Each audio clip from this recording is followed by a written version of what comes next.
Mesdames, Messieurs, bonsoir et bienvenue à ce 19h sur les antennes de Numérica Télévision. Au sommaire, pas toujours de verdict à la haute cour au sujet de la requête en inconstitutionnalité de la loi électorale. Les détails c'est à suivre dans ce journal. L'Union pour la démocratie, le progrès social a célébré ce jeudi le 36e année de son existence. Le parti a tenu ce jeudi une matinée à son siège à la 11e rue Limité. Mesdames, Messieurs, voilà l'essentiel de l'actualité ce soir. Un calme apparent observé ce jeudi 15 février matin dans la zone d'Issoké en territoire de Rutshuru Nord Kivu après les affrontements mardi dernier entre les armées rwandaises et congolaises. Le mécanisme conjoint de vérification de la conférence internationale de la région des Grands Lacs est appelé à établir les deux armées à violer les limites frontalières dans la zone d'Issoké vers la colline de Sabino. Mais les deux armées s'accusent mutuellement de la violation des limites qui séparent les deux pays. Le Rwanda dit avoir été attaqué sur son territoire par l'armée nationale congolaise, alors que les FARDC, elles, ont les coordonnées GPS qui démontrent que le Rwanda a établi illégalement ses campements sur le sol congolais. Pour le mécanisme conjoint, il est établi après vérification que l'une ou l'autre partie ait violé les limites établies qui séparent les deux pays. C'est son retrait immédiat qui sera exigé. Toujours au Nord Kivu, des détonations d'armes lourdes ont été entendues dans la nuit de mercredi à jeudi dans le périmètre du territoire de Béni. Selon des sources militaires, les FARDC étaient en opération de pilonnage et de destruction d'un sanctuaire des présumés ADF repéré dans la vallée de Mapomu, dans le triangle.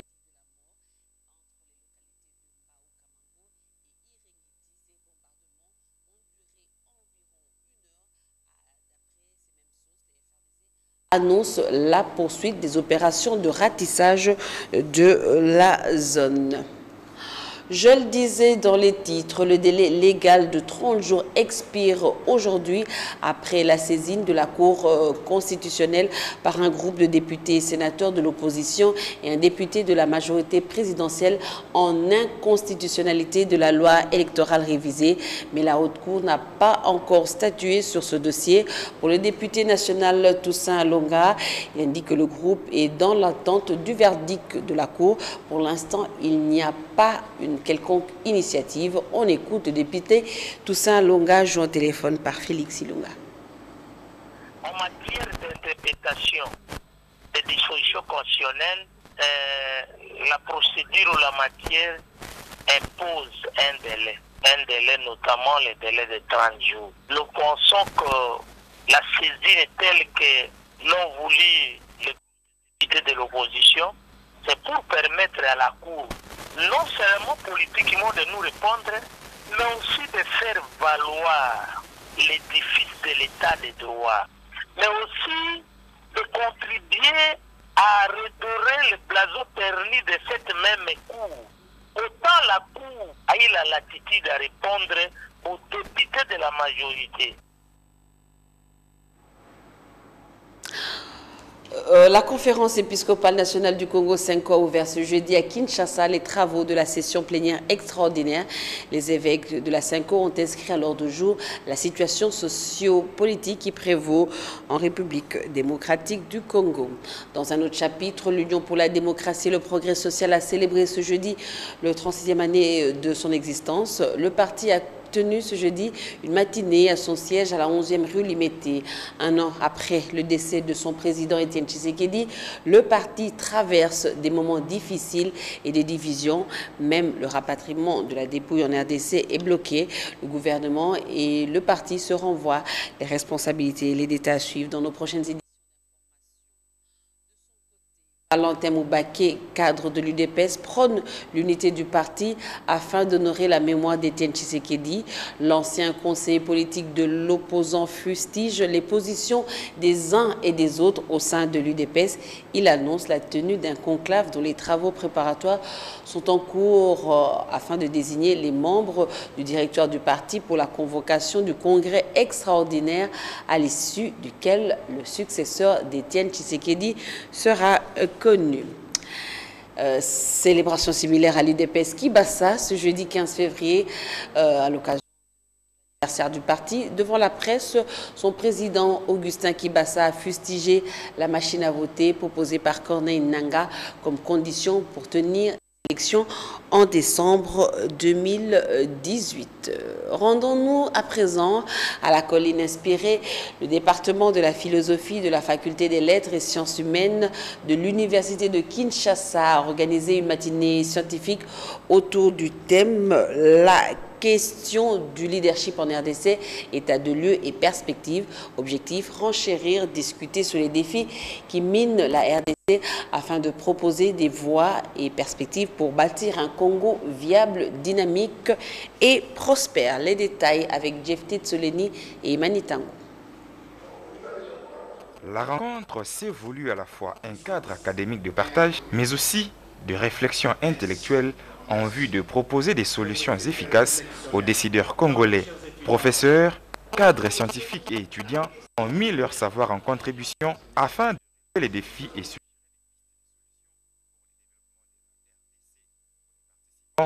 la philosophie doit être capable de rendre service à la nation. La philosophie doit être construite dans notre pays de telle manière qu'elle devienne capable de rendre service efficacement à la société. Comme les pharmaciens, comme les avocats et tous les autres intellectuels, nous également, les philosophes, le moment est venu de pouvoir créer une organisation qui nous permettrait de nous prendre beaucoup plus en charge pour pouvoir mieux discuter des problèmes qui se posent dans la société. Le professeur Paulin Manuelo, chef de département de philosophie, a salué la pertinence de ces échanges.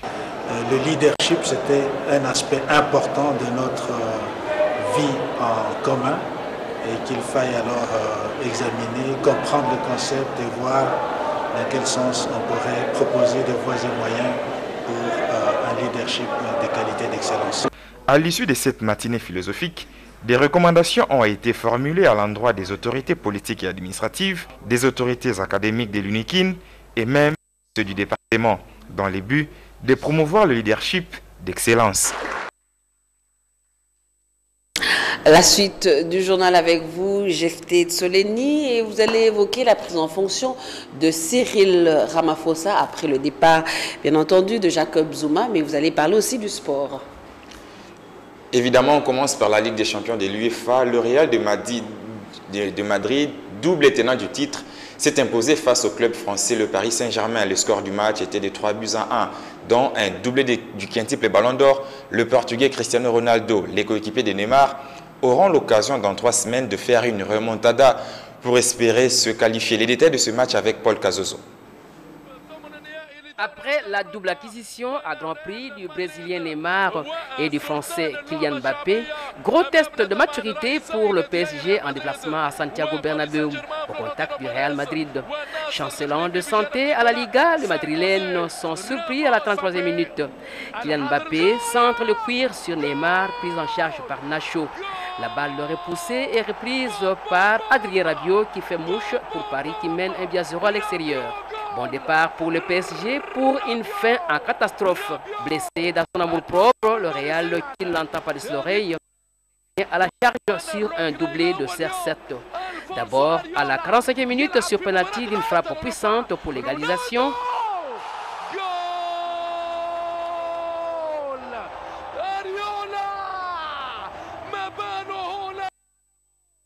Ensuite, à la 83e minute, du genou soit-il pour le premier but de la différence pour le Real. Et pour le deuxième but de la différence, le troisième et le tout dernier pour le Real Madrid sont un centre d'Asensio et une reprise de Marcelo du pied gauche. Et 3 buts à 1 au bénéfice de Madrid.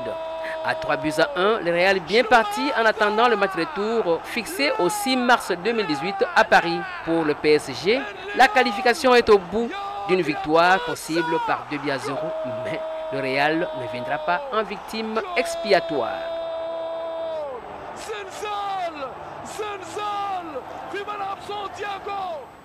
Toujours en sport, cette fois-ci nous sommes en République démocratique du Congo.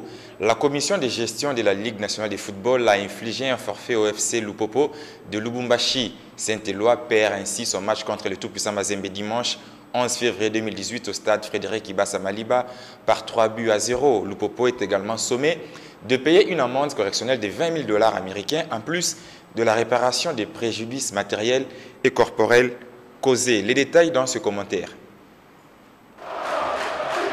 Dans sa décision, la Ligue nationale de football menace le FC Lupopo de relégation en cas de récidive à la division inférieure. Lupopo est contraint de payer une amende correctionnelle de 20 000 $ américains. Il devra aussi réparer les préjudices matériels et corporels causés par ses supporters, notamment les casses au stade Kibassa Maliba. Il faut ajouter aussi que le FC Saint-Éloi Lupopo doit remplacer le téléphone portable du commissaire au match et les chronos de l'assistant de Nkulu Banza. Les joueurs de Lupopo ne sont pas épargnés par les sanctions. 4 au total sont également suspendus pour 2 à 8 matchs. Mouta Toumbedi le premier écope, lui, de 8 matchs de suspension pour atteinte à l'intégrité corporelle de l'assistant 1. Les 3 autres joueurs restants écopent des 2 rencontres pour propos injurieux à l'endroit des officiels. Les 3 joueurs sont notamment Kalenga Kazadi, Chiboaboyamba Yamba et Wilangi Bolikango. Est aussi concerné par les sanctions de la Linafoot le staff du FC Lupopo, le coach principal de l'équipe Bruno Bla, le médecin du club Guilain Tengu et le secrétaire sportif adjoint Damien Kilumbu écopent chacun pour sa part d'1 mois de suspension. Ils devront en outre payer 200 $ d'amende. Pour rappel, le 11 février dernier, le derby de Lubumbashi entre le tout-puissant Mazembe et le FC Saint-Éloi Lupopo a été interrompu à la 85e minute suite aux troubles provoqués par les supporters de Lupopo qui n'ont pas apprécié de se voir refuser un but de son équipe au moment où Mazembe menait par 1 but à 0. Direction Afrique du Sud où désormais l'actuel leader de l'ANC, Cyril Ramaphosa, occupe le fauteuil présidentiel après le départ de Jacob Zuma sous la pression de son parti, l'ANC. Le Parlement a procédé sans Jacob Zuma à l'élection d'un nouveau président sans surprise. C'est donc Ramaphosa, chef de l'ANC, parti majoritaire à l'Assemblée, qui a été désigné. Il a ensuite prêté serment dans la foulée devant le Parlement et il a fait un discours d'unité. Il va devoir nommer un nouveau gouvernement, relancer l'économie et surtout tenter d'unifier le parti au pouvoir en vue des élections prévues l'année prochaine. La suite de ce journal, c'est avec vous. Bienvenue Babois. Moi, je vous retrouve, mesdames et messieurs, demain pour l'édition des 13h. Merci, Jefté. Au Zimbabwe, l'opposant principal Morgan Tsvangirai est décédé la nuit dernière en Afrique du Sud de suite d'un cancer de côlon. Pendant plus de 15 ans, il a symbolisé la lutte contre Robert Mugabe. Morgan Tsvangirai laisse un parti extrêmement divisé qui se déchire depuis des mois en vue de sa succession. Qui était Morgan Tsvangirai? Sa vie, son parcours politique, éléments dans ce reportage. Pendant plus de 15 ans, Morgan Tsvangirai a symbolisé la lutte contre Robert Mugabe, ancien président du Zimbabwe. Son combat a d'abord été syndical. Fils de maçon, Morgan Tsvangirai s'était tenu à l'écart de la lutte armée. Mais après l'indépendance de son pays, il a gravi tous les échelons syndicaux. Il est d'abord devenu secrétaire général du Congrès des syndicalistes zimbabwéens en 1998 et il a fait son premier séjour en prison juste l'année suivante. Et à l'époque déjà, il est accusé par les régimes de Robert Mugabe de travailler pour les services sud-africains. Mais quelques mois après avoir fondé son propre parti, le Mouvement pour les changements démocratiques, MDC en sigle, il confirme son statut d'opposant sérieux au début des années 2000 parce qu'il s'oppose à un référendum qui devait renforcer les pouvoirs de Robert Mugabe à l'époque. Le MDC MDC et son parti devient la même année la deuxième force politique du pays, juste derrière la ZANU-PF aux législatives. Morgan Tsvangirai sera de toutes les présidentielles. En 2008, il sera même vainqueur au premier tour, mais finir par renoncer à concourir au second tour pour préserver selon lui ses partisans d'une répression sanglante. En 2009, Morgan Tsvangirai accepte même de devenir Premier ministre de Robert Mugabe. La cohabitation va durer 5 ans et laisser l'opposant très affaibli politiquement.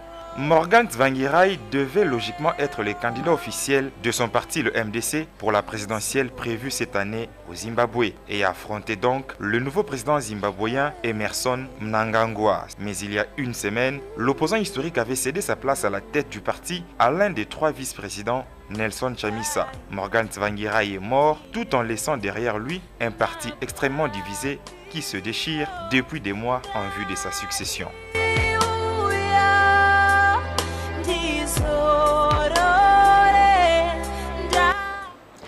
Mesdames, Messieurs, c'est par ici que prend fin ce journal. Pour revoir ce journal, vous pouvez nous suivre en rediffusion, mais aussi nous suivre sur YouTube et naturellement visiter notre page Facebook Numérica TV officielle. Mesdames, Messieurs, bonne suite de programmes sur Numérica Télévision. Je vous retrouve demain 19h et j'ai fêté mon complice de tout le jeudi. C'est demain vendredi à 13h. Au revoir.